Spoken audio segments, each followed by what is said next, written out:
Hello po. Magandang gabi po, Emmanuel Christian Church. Kumusta po ang lahat? Kumusta na po ang bawat isa? Ayan po, purihin po ang ating Panginoon, ang ating Diyos na buhay. Dahil sa patuloy na pag-iingat sa atin at ganoon din po ang kanyang kabutihan. Patuloy tayong nagpapasalamat sa Kanya, sa Kanyang biyaya, na patuloy na ipinagkaloob sa bawat isa upang tayo ay ingatan at samahan sa ating kapanahunan ngayon. Salamat po sa Panginoon dahil patuloy pa rin po ang Kanyang pagkilos sa atin. At ganoon din po at kamakailan lang tayo po ay nagdiriwang ng ating 20th anniversary. Dito po sa ating bahay Panambahan sa Phase 5 at ito po ay matagumpay at meron pong mga dumalo kahit nasa gitna tayo ng pandemic. At syempre yung mga hindi po nakadalo ay sa bahay lamang po sila at hindi po sila nalulugi dahil nagkaroon din po tayo ng live streaming sa Facebook upang makikita din po ang gawain ng ating iglesia sa pamamagitan ng live streaming po. At papasalamat po ako sa Panginoon dahil sa kanyang kabutihan at ganoon din po sa kanyang pag-iingat sa aking buhay at ganoon din po sa bawat isa. Personal update ko lang po sa aking sarili. Ako po ay may asawa na. Ikinasal po ako last year. Yan po, ang aking asawa ay isa pong RN or nurse. At siya po ay ngayon ay nagtatrabaho po sa ibang bansa. Saan po, doon po siya ay frontliner din po. At dalangin ko po sa Panginoon na muli po kami magkakasama. At inihiling ko rin po ang inyong panalangin para po ako po ay nagpapasalamat dahil pinayaan po ako ng Panginoon ng isang katuwang sa buhay. Ako nga pala si Brother Harvey Villanueva, ang nag-iisang deacon na lalaki. Nalingkod ng Panginoon sa Emmanuel Christian Church din po. Ako po ay nagagalak at nabigyan ng opportunity na makapagbahagi sa inyo ng salita ng Diyos sa pagkakataong ito, sa gabing ito. Ang aking babahagi po ngayong gabi ay, ang title po nito ay Living the Truth of God in the Midst of Trials. Ayan, mamuhay sa katotohanan ng Diyos sa gitna ng pagsubok. Ayan, ang aking Bible verse o text verse ngayong gabi ay makikita po sa Psalm 86:11. Psalm chapter 86 verse 11. Sabi po rito, teach me your way, O Lord, that I may walk in your truth. Unite my heart to fear your name. Ayan. When we think the situation na nakikita natin ngayon, almost we are in 5 months to crowns na nagpapatuloy. Hindi pa rin natin maikaila ang pagputok ng pandaigdigang pandemya o global pandemic crisis na nangyari ngayon. At yan yung una na di kailanman mawawala sa ating isipan. Ayan, kahit magpahanggang ngayon. Ayan, nakikita at nararanasan kung gaano kalaki ang epekto sa ating buhay ng dahil sa COVID-19. Ayan, we are not talking the origin of coronavirus disease here. Hindi po ako eksperto pagdating sa mga theories or facts regarding sa sinasabing virus. Pero alam ko kung gaano ito nakakaapekto sa pamumuhay ng karamihan. Lalo na po sa bawat isa, mga believers or unbelievers, mga mayaman o mahirap, mga kilalang tao o mga mababang tao, lahat. Ito ay talagang never seen before na nangyayari sa kapanahunan natin ngayon. Nung ako'y naatasang 2 weeks ago para maganda at magbahagi sa gawain ito through virtual video, There are times really na di ako mapalagay. Maybe kinatok ba muli ako ng Lord? Sa madaling salita, parang kulang ako sa pag-rely ng lakas para maganda. In other case, pwede sabihin na not interested really to share some encouragement. Pero alam ko ang biyaya ng Lord. Once na ikaw ay tinawag at pinili para gamitin upang mahihayag ang kanyang kapurihan at kadakilaan sa pamamagitan ng kanyang salita, why not? Diba? He's the one who's helping me again to back up and pray and be prepared. Kaya nais ko pong magbalik ng papuri sa Panginoon.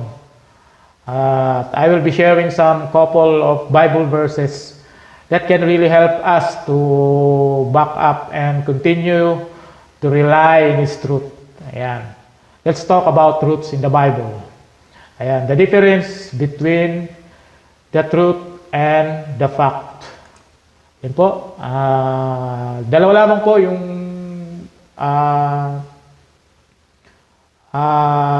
ibabahagi ko. Pero ito po may mga nilalaman.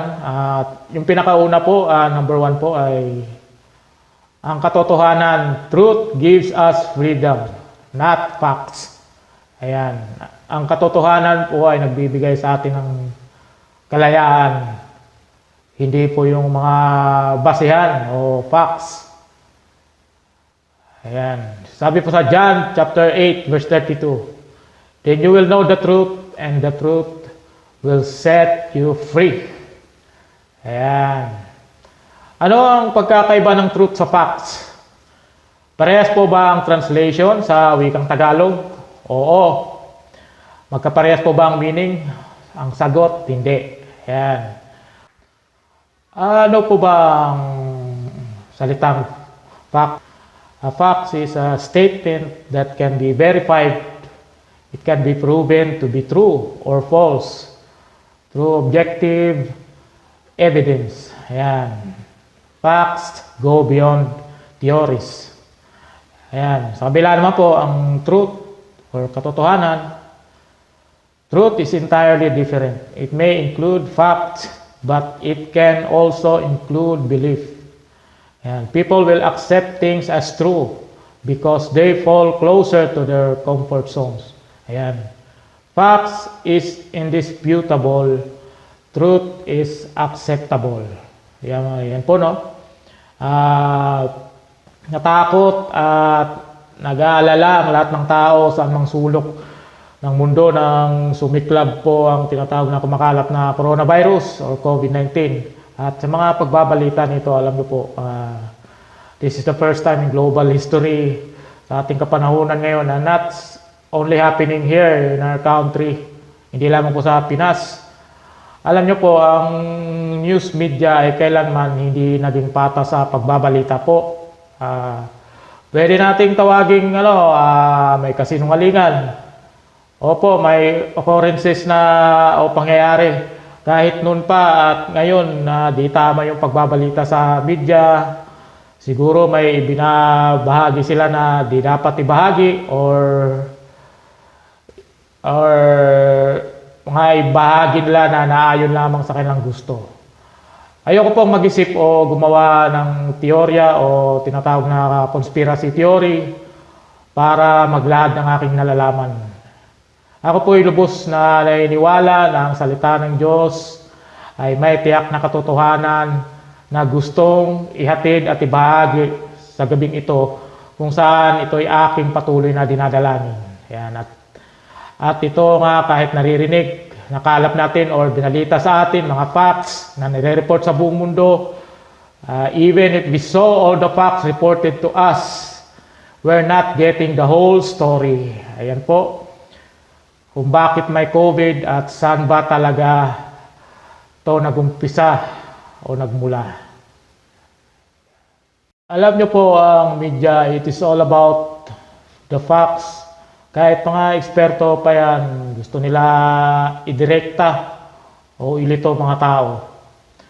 Yes, pinapaalala sa atin pagsusot ng face mask, sanitizing yung paghugas ng kamay o pag-sanitize po at social distancing precautions. Yan po.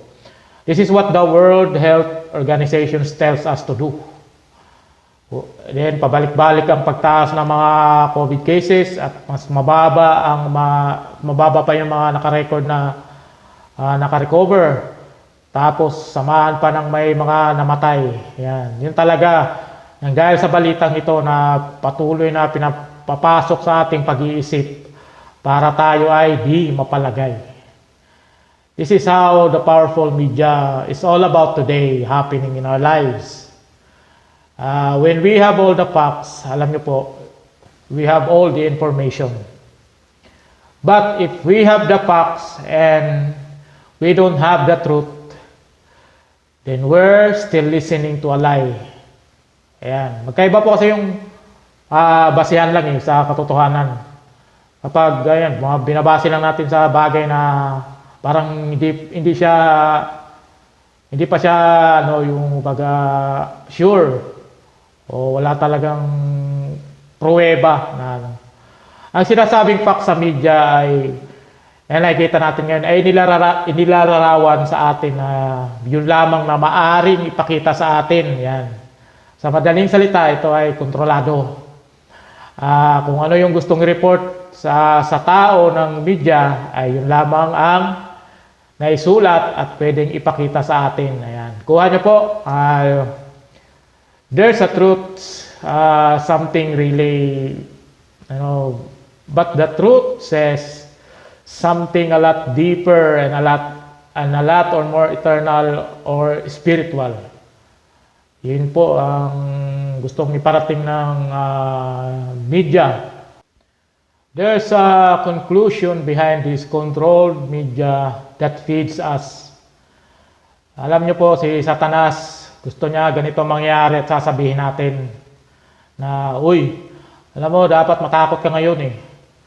Uy, alam mo, dapat mataranta ka na ngayon. Dapat mag-worry ka ngayon. Parang ganun.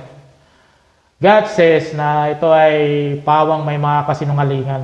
Alam niyo po, dadalhin tayo nito sa ating, kung ano yung nakikita natin ngayon. Kapag tayo ay nanonood ng mga balita, araw-araw, yan, magbabasa ng mga articles na di nakakatulong or patuloy tayong dinadala or hinahatak nito papunta sa lugar kung saan hindi talaga tayo mapalagay. Ano po, matatakot ka lang or magkakaroon ka ng anxieties kasi tayo ay napifeed at masyado nating inaalala magkakaroon tayo ng takot dahil yun po yung nakikita natin sa mundong ito, yung mga sa kapanahon natin ngayon. Alam niyo po sa Biblia, si Satanas ay eksperto yan. Kilala sa pinaka-pinuno ng kasinungalingan. He's the father of lies. Nakikita ko ngayon na gumagalaw siya na para bang may taktikang, alam niyo po yung marketing business. Ayan, meron pong marketing business ang Diablo. Gusto niya malaman kung ano yung marketing business niya. Ito ang takot or fear na maitanim sa bawat tao. Mga believers or unbelievers, mga mayaman o mahirap. He marketed fears by using and controlling media based by facts. Ayan po, gusto niya magbabad tayo palagi sa mga balita, sa mga social media, kung ano ang sasabihin nito. Ayan, gagamit ng scare tactics. Ayan po. Isang bagay na dapat po nating malaman sa kasalukuyan ngayon. Ang goal po ng media is to make money sharing information. Ayan po. At ano po yung mga information na sinishare ng mas mabilis at epektibo. Ito ay mga headlines at bagay na nakakapagbigay ng takot. Yan, maku-curious ka, babasahin mo kaagad ano yung nakikita mo. Masyado na tayong kinakaya ng sistema ng pagkatakot at pag-aalala. Ang tawag po niya ay fear-based motivation. Isa po sa mga weapon ng kaaway para ibato sa atin because that is spreading information of fear and lies. The Bible tells us 365 times, do not be afraid, do not fear. Ayan po. Maraming beses po binanggit sa Biblia yan. God wants us to be free from fear and anxiety. Yun po yung nag-aalala tayo, natatakot tayo dahil sa mga balita ngayon. Proverbs chapter 9 verse 10 says, "The fear of the Lord is the beginning of wisdom, and knowledge of the Holy One is understanding." Yan po, mas tuunan natin dapat ng pansin ang pagkatakot sa Diyos upang maiwasan nating mahatak tayo ng pandaraya sa kaaway dahil kaagaw nito ang ating peace of mind.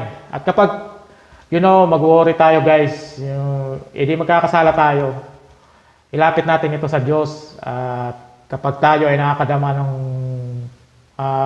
ganitong pangyayari. Ang katotohanan ng Diyos po, ang katotohanan ng Diyos lamang ang makapagbigay sa atin ng lakas. Lalo na sa pinagdaanan natin ngayon, puno ng pangako ang salita ng Diyos. Yan po ang katotohanan. Yan po yung sinasabi natin sa pinakauna kaganina, truth gives us freedom. Hindi po yung facts. At ito po yung pangalawa at panghuli. Truth gives us power over fears. Basa po tayo sa Ephesians chapter 6, verse 14. Ayan. Nabasa na natin ito kaganina. "Stand therefore, having fastened on the belt of truth, and having put on the breastplate of righteousness." Ang katotohanan ay sa Diyos lamang at pwede natin itong maging matibay na sandigan sa ating pananampalataya magpakailanman. Ayan. Merong story patungkol po kay David at Goliath sa Old Testament. Alam po ng bawat isa to, kahit mga bata, alam nila yung istorya nito. Si Goliath ay, alam niyo po, napakalaking uri ng tao, di ba? Isa siyang higante. Ayan. At nilalabanan niya yung mga Israelita, yung mga sundalong Israelita, yung bayan ng pinili ng Diyos. Siya lagi yung nasa unahan, yung sa battle lines, at kasama ang mga kapwa niya, mga hukbo na mga sundalong Filisteo. At nagsisigaw, ayan, laban sa mga Israelita. Araw-araw para maghamon ng duelo itong si Goliath. Hindi siya tumitigil sa panunuya at panlilibak laban sa Diyos at sa mga sundalong Israelita. Parang sinasabi kasi ni Goliath na, "Oy, kayo mga Israelita, di nyo po mag-aagapi o mapapatumba. Kayo, napaka-basic ko lang kayong talunin o patayin." Kumbaga, parang basic lang kay Goliath. Dahil para kay Goliath, ito ang kanyang paniniwala. Ito yung facts niya. Wala nang makakatalo sa kanya dahil sa malahiganting tangkad niya at mas experience siya sa digmaan. At may malakas na sandatang, na kasukpit sa lahat ng katawan niya, o yung espada, o ano ba yun? Spear. Naniniwala siya na wala na talagang makakatapat sa kanya. Kaya malaya siyang mambuli at maghamon ng duelo. Sabi niya, "Ipadala niyo sa akin ang pinaka-the best niyong mandirigma, ang pinakamagaling niyong mandirigma para mapatay ko." Sa pananalita pa lang ng higante, talagang natakot na ang mga sundalong Israelita. Itong mga Israelita po ay mga taong pinili at sinamahan ng Diyos. Ngunit nakikita natin ang problema. Pinakinggan nila ang salita na binitawan ng kalaban. Natakot sila sa kanilang nakikita sa kalaban. Ayan po. They were only listening the facts, but they were not getting the truth. Yun po. They had missed the truth, and because of that, they believe in a lie. Alam niyo po, ang katotohanan ay kasama nila ang Diyos eh. Alam niyo po, sa loob ng kampo ng mga sundalo, dito po sa mga Israelites, meron isang batang pastol. Ito po si David, yan, binata. Naghahatid lang siya ng pagkain sa kanyang mga kuya na sundalo, mga mandirigma. Wala itong karanasan sa gera eh. Si David, wala siyang experience. Pero may mga kaunting karanasan siya. Ayan, paano niya pinatay o pinatumba yung leon dahil sa pagpoprotekta ng kanyang mga inaalagaang tupa.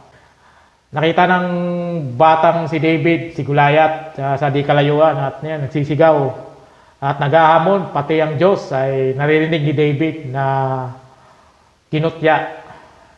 At sa pagkakataong yun, nag-react si David, bakit daw hinayaan na lang na alipustahin ang mga Israelitang mga kawal? Bakit daw pinapakinggan ito araw-araw? Sabi muli ni David, wala bang pwedeng lalabas at harap sa taong ito na nalilibak o nang maliit sa atin at sa ating Diyos na buhay? Siguro may nakakarinig malamang kay David noon at siya ay pinagtatawanan ng mga sundalo na sabi, oy bata, may gatas ka pa sa labi. Ubuhi ka muna sa inyo. Hindi ka pa pwede rito. Kasi yun nakikita ng mga dun sa camp yung mga sundalo si David. Bata pa. Mga kapatid, David reacts because I think that is the time God wants him to speak and to stand up because he was listening to the truth in his heart, only that God of Israel is real and He lives with them.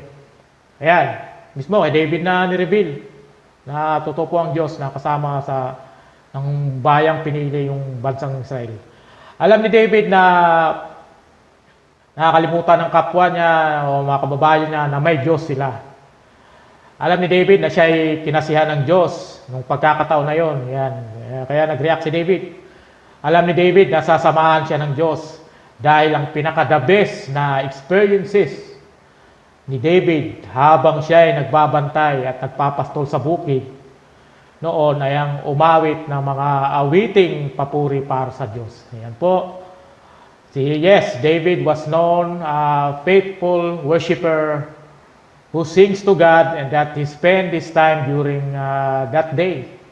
Laging kumakanta si David. Yan. Worship siya sa Lord. Alam ni David na kapag pupunta at harap siya kay Goliath, hindi na magiging hadlang sa kanya kung gaano man kalaki itong kalaban. Dahil naniniwala ang binatang ito na kinasihan ng Espiritu ng Diyos ay mas malaki at makapangyarihan ng Diyos na kasama niya. Ang aking encouragement po sa gabing ito, para sa ating lahat mga kapatid, dapat palagi tayong manalangin. Huwag tayong tumigil sa panalangin. Manalangin tayo yung may puso sa Diyos. Maging babad lagi sa presensya niya at sa kanyang mga salita.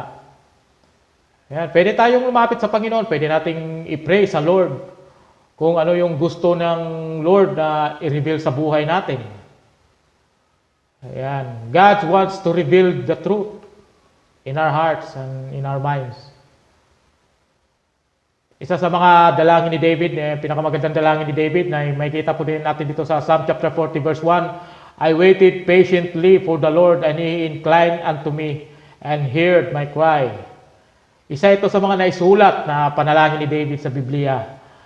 Isa ito sa dahilan kung bakit gano'n na lang katatag ang lingkod ng Diyos na si David na magkaroon ng lakas upang harapin si Goliath. David always spent his time waiting on God. Ayan. Lagi siya nagbababad sa pagsamba at pag-aawit ng mga papuri sa Diyos.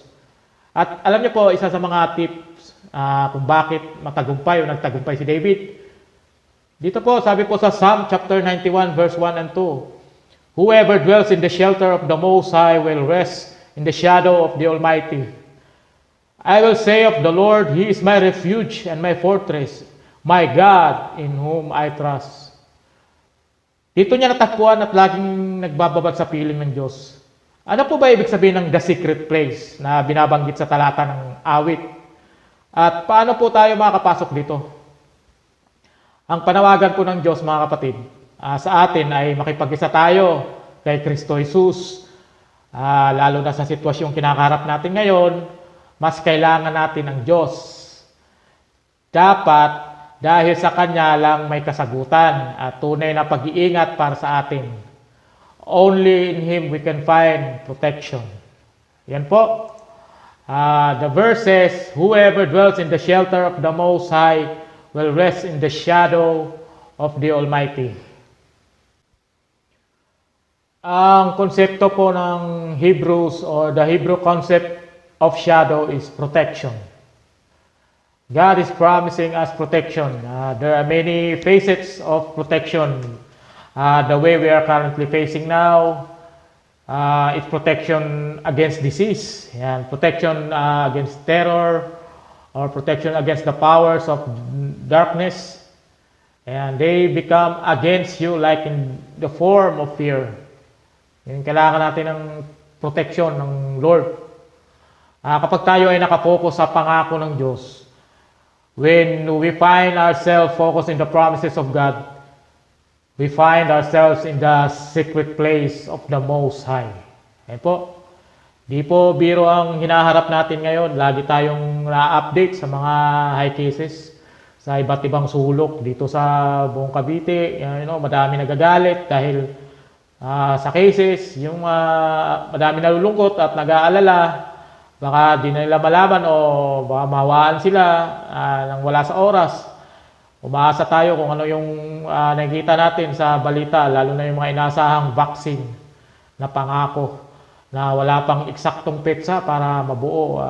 Para sa sarili natin, gusto na kaagad kasi natin na, Lord, sana matapos na ito. Media always feeds us to think what we should be doing right now. They were trying to tell us of what the world going to do, but still, walang hope eh.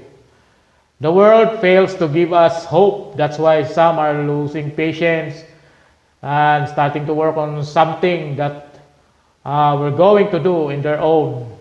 Sabi po sa Psalms 40 verse 4, how blessed is the man who has made the Lord his trust and has not turned to the proud, nor to those who lapse into falsehood. Psalm chapter 40 verse 4.